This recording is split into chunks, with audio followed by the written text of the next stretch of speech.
live here. Please, a round of applause.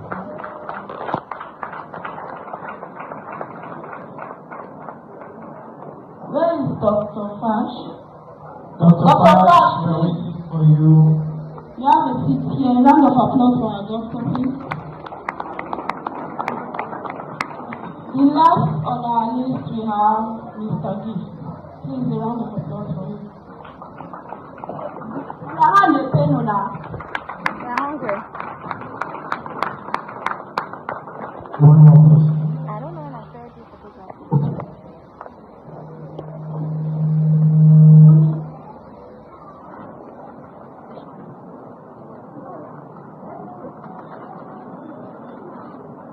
Must be around circle.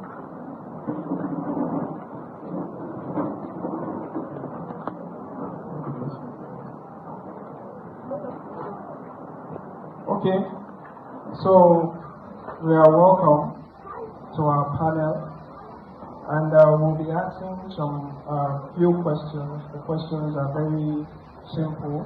We just want you to tell us what is your opinion on these questions. So to begin, this one is a general question. Anyone can answer, any member of the panelists can answer, whether you're a warrior or you're a doctor, nurse, or caregiver, you can answer that question. So please, as we listen, if you have any question, just please write it down and pass it to us as we go on.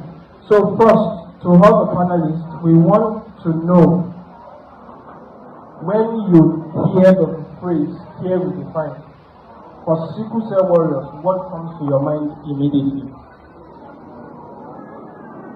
When you hear the phrase "care redefined" for sickle cell warriors, what comes to your mind immediately?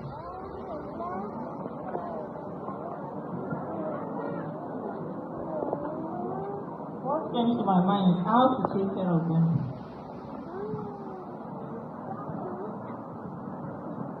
What came to my mind was better care facilities, like better health care for warriors.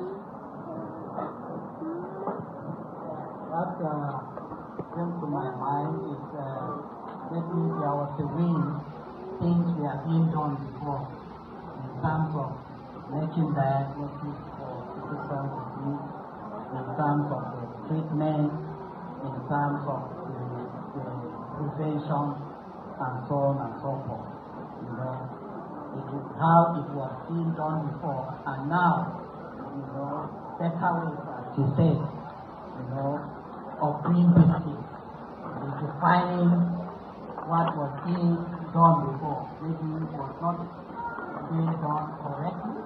Now, with more knowledge and understanding, it's now being done correctly, or there is an improvement, you know, in what was being done before, you know, due to increased knowledge, due to new. Well, to me, in Nigeria as a whole, it's not easy because of the rising cost of living, rising medication, drugs. It's really not easy because I know some friends who cannot go to the hospital or cannot get drugs because they are very expensive. And that's why I'm very grateful for Center because they have been able to subsidize most of our drugs and giving us free care and empathy, and like I'm so grateful that I'm a part of this because I know some people who are struggling because of Nigeria as a whole. Everything is expensive, so care is not care is not cheap. Thank you. Thank you very much. So I would like to say that this question comes in three aspects. We've heard from the perspective of a caregiver, from the patient. So I'll be coming from the perspective of a medical professional. So I'll say, with what we know, there has been some form of growth and advancement in the management. Prior to this, it was just, okay, let's give them let's do that was it. But now we know there's introduction of hydroxyurea. We know more about sickle cell disease. So how I will answer this question is that there has been growth, and we are trying to implement the knowledge we've gained through research into the management. Thank you. Okay, still talking from the perspective of a healthcare provider, You know, one of the current realities in managing sickle cell disease in our country today is a shortage of manpower. You all will agree with me the number of hours you spend in the clinic when you come to the clinic, the waiting time, you know, and How does the cost of treatment, medication, and regular checkup impact care for sickle cell warriors before and now? Before, how was it, and now? We were managing the school fees. Okay. But right now, because of the situation, it's too much. Like we spend, personally, I spend 4,000 naira a day when I'm going to clinic. And then cost of medications, hydroxyurea, folic acid, and our routine drugs, and even getting good food to eat also is hard. Because the country is hard, and the economy is bad, and everything is expensive. So in the case of how we get our medications and coming to the hospital, we are actually, if not that we have like we say now that we have to go and receive this care, we have to know how we are seriously will go for the hospital, because transport is expensive, lunch is expensive, everything is expensive. Okay, let me see from my own perspective. Talking about how we cope. Okay, so this one is directed to the healthcare providers. We just like one person to answer. The question is, what challenge do you face when giving care to sickle cell warriors? What challenge do you face when giving care to sickle cell warriors? Delivering care. Caregiver, no, healthcare provider.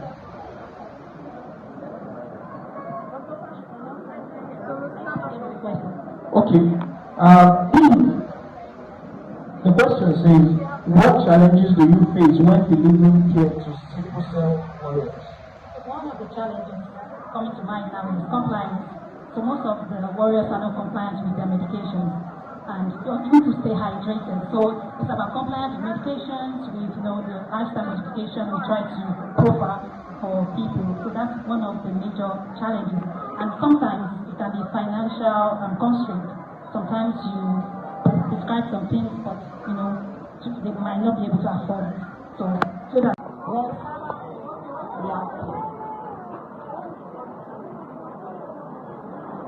Number 2 question. How would each of you describe the current reality of living with, treating or supporting somebody with sickle cell in Nigeria? I'll go again with the question. How would each of you describe the current reality of living with, treating or supporting somebody with sickle cell in Nigeria?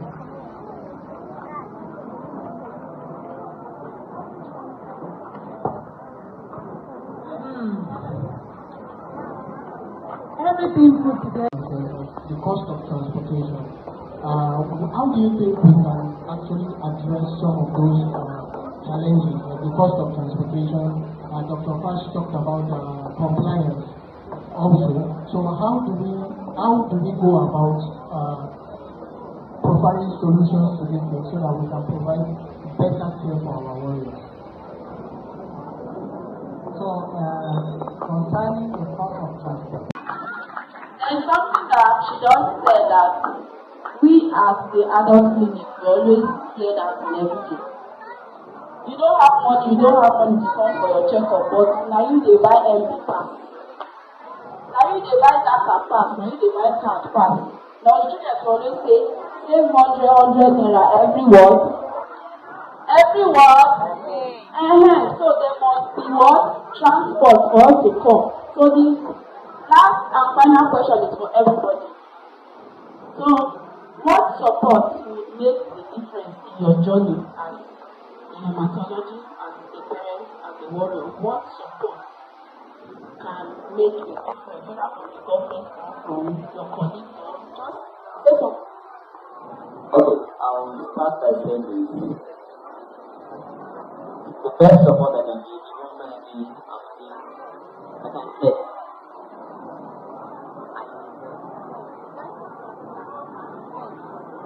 Okay. Okay, the best support I can get as a warrior is by encouraging myself that I will survive. That is the best I can get to myself. Because if I depend on someone to tell me that you don't try, that is no hope.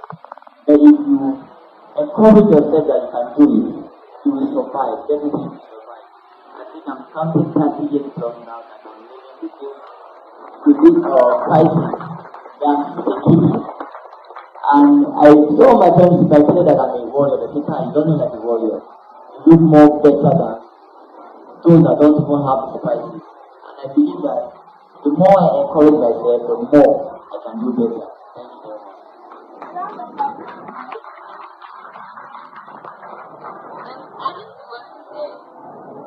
I think best support for me is after encouragement, is the support of my family and my friends. Because when I know that I have people to stand by me, people that understand what I'm going through, then I'm okay. So that's my own support.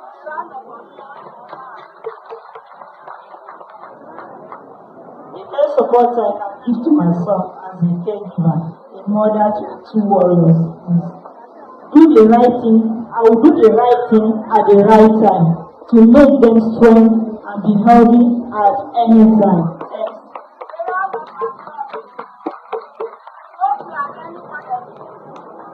The best support for health provider will be the insurance scheme that we already have, and also, like Dr. Issa rightly said, manpower, so if the government can employ more doctors to really go along with.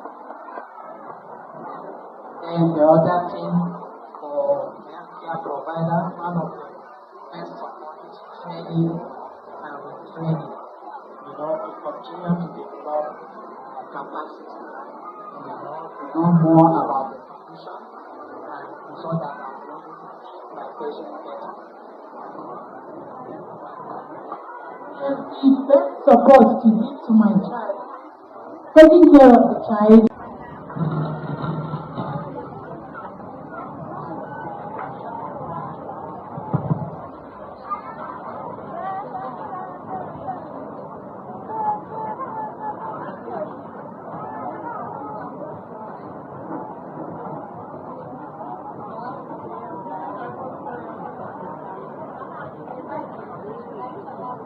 Let us appreciate them one more time. Let's appreciate them one more time. Thank you very much.